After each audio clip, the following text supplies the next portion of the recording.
por finalizado. Un diálogo es abierto.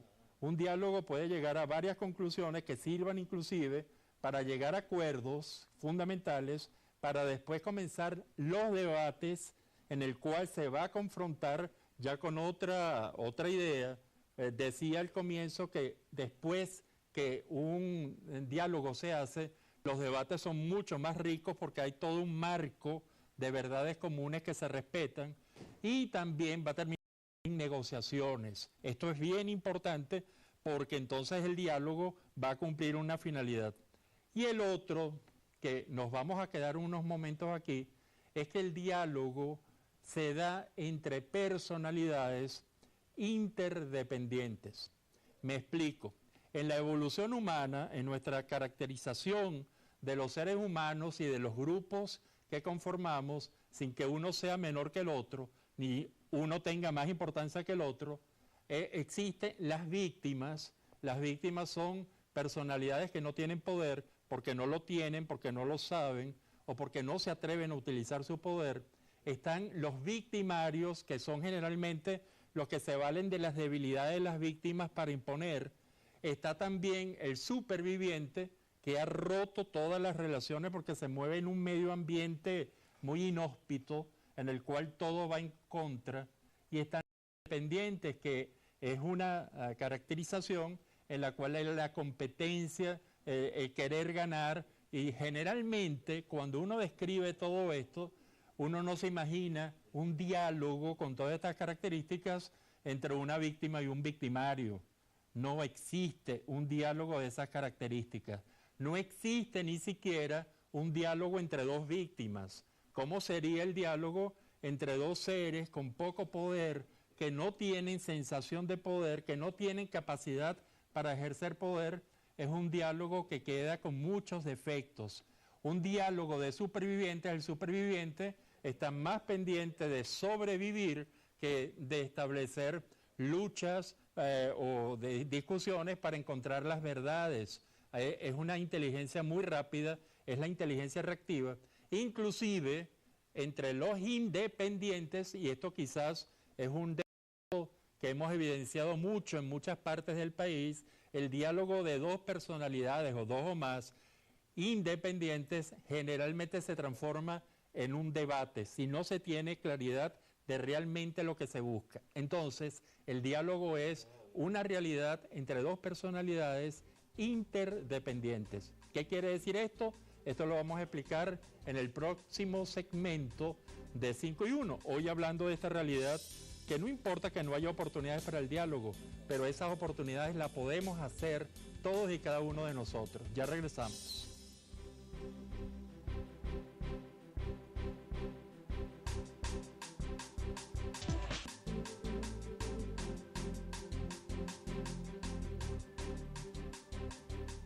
Estamos de vuelta en 5 y 1, hoy trabajando este tema consideramos vital en toda la dinámica humana. En esa dinámica, básicamente, la que puede pedir entre diferentes sectores del país, político, económico, social, o entre estos sectores, sino ese diálogo que podemos establecer. Hablábamos del diálogo interno, ese momento en que usted está definiendo una verdad. ¿Dónde está mi verdad? ¿Dónde está? Y usted entra en un diálogo en donde puede haber uno que tenga una posición, una parte de usted, y otra parte otra. Bueno, esto ayuda. Usted, si va a buscar la verdad, usted no va a debatir, no va a discutir entre usted, sino que va a dialogar, a buscar esa verdad, a buscar ese espacio intermedio, esa unión en donde puedan coincidir estos dos puntos de vista. Y esto se hace evidente y es muy corriente en la dinámica de pareja, esa dinámica interesante, importante, que forma como parte fundamental de todo el esquema de la red social. Esa pareja realmente entra en diálogo.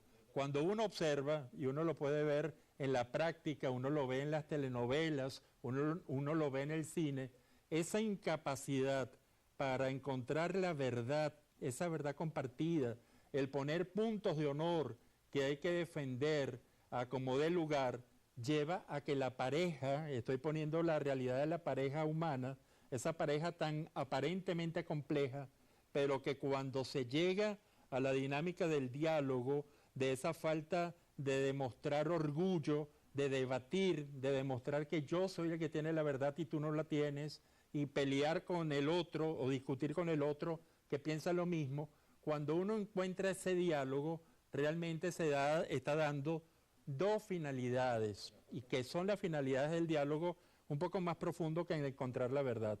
Esa verdad compartida, ese espacio común en donde mi experiencia, mis conocimientos pueden encontrar un punto de unión con esas experiencias, con esas vivencias que puede tener la otra parte.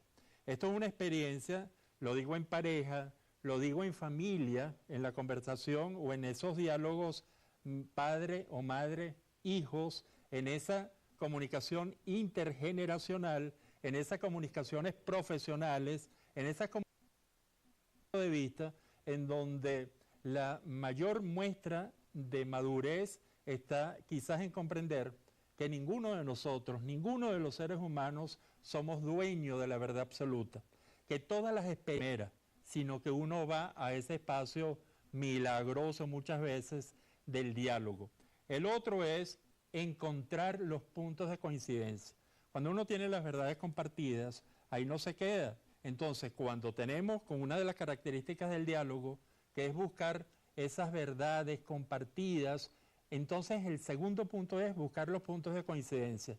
¿De dónde podemos partir? Cuando José Vicente Rangel propuso un diálogo, y realmente es importante, sería muy importante en el país, un diálogo que después han existido otras posiciones, pero si vamos a buscar esas verdades compartidas, a lo mejor llegamos a muchos puntos de coincidencia entre las diferentes partes. Ahora, hacerlo significa ni que uno va a perder, sino que hay que buscar esa verdad y dentro de esa verdad buscar las coincidencias. Y el otro punto básico es, que ya lo he dicho y lo he sugerido en la conversación de toda esta noche, es anticipar el debate. Imagínense en pareja, imagínense en cualquier diálogo que nosotros podamos hacer para buscar la verdad, esa verdad compartida o esa verdad en donde absoluta después llegamos a la verdad compartida. Imagínense entonces que nosotros después vamos a puntos en donde no estamos de acuerdo. Y ahí comienza la riqueza del debate, que es una riqueza que lleva a ese mundo complejo, pero que si hay elementos básicos se llega a simplificar mucho, en donde ya se confrontan las verdades. Pero confrontar esas verdades con todo un mundo hecho anteriormente de verdades compartidas y de búsqueda de semejanzas, a pesar de las grandes diferencias, se da otra dinámica humana. Hay que ver el bienestar, y esto cuando uno ejerce lo llamamos clínicas, las clínicas de diálogo, hay que ver cómo dos personas o dos grupos que llegan confrontados con puntos de vista diferentes, si se llega a un buen diálogo, estas personas no es que van a cambiar su verdad, es que van a profundizar su verdad enriqueciéndose con la verdad del otro. Inclusive, muchas veces alguien pierde su verdad y no por eso va a perder ni su dignidad, ni se va a perder la honra, sino que uno de los acuerdos del diálogo es para ese beneficio común. Y es una regla específica para una buena convivencia. Cuando uno encuentra a los elementos, estos elementos que hemos revisado del diálogo en nuestra vida cotidiana, es que comenzamos a poder pedírselo a nuestros líderes. Muchos de nuestros líderes no están interesados en el diálogo. Eso es una pregunta. Eso sería para someterlo a un diálogo. Yo no creo. Yo creo que lo que no tenemos es una información básica sobre lo que son los diálogos.